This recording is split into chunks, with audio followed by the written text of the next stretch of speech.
Je m'appelle Joanne Matet et je vis à Genève. Tout de suite après mes études, je suis partie travailler à l'étranger. À mon retour, j'avais un peu des difficultés de santé qui fait que j'ai pas pu continuer à travailler. J'ai fait un peu un break. En étant à l'Hospice Général, j'ai souhaité faire une activité en lien avec le domaine auquel je suis affiliée, c'est-à-dire le social et la migration. Il y a des personnes avec des difficultés physiques, donc à ce moment-là, je vais plutôt les accompagner physiquement, faire des tâches du quotidien.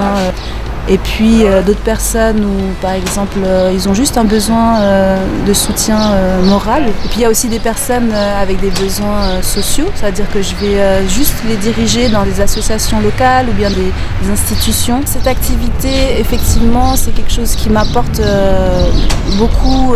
C'est comme une leçon de vie, quoi. On apprend de personnes, qu'elles soient jeunes ou âgées, on apprend beaucoup. Et puis c'est vraiment la relation d'égal à égal, c'est un peu un soutien mutuel et c'est vraiment très riche.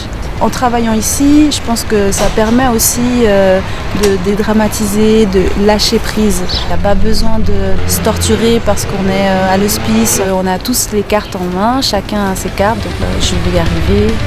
Je m'apporte beaucoup de bonheur.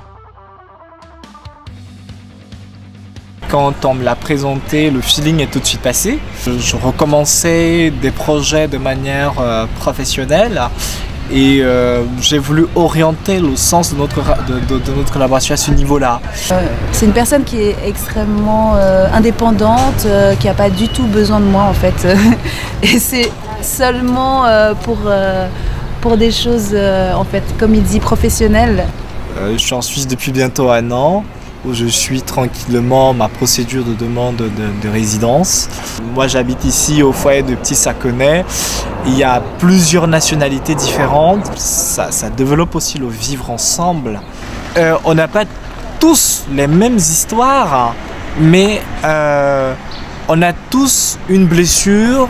Et l'objectif final, c'est de pouvoir trouver un moyen de guérir cette blessure et de pouvoir trouver une stabilité, une terre d'accueil. Certes, ça n'efface pas les blessures, mais ça apaise.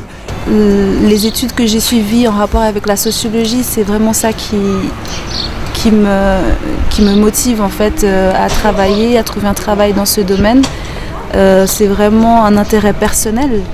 Et ça fait que j'aimerais continuer dans le même sens que cet ADR pour trouver un travail dans la migration. Un travail en plus qui mêle l'échange humain. Je trouve que c'est formidable.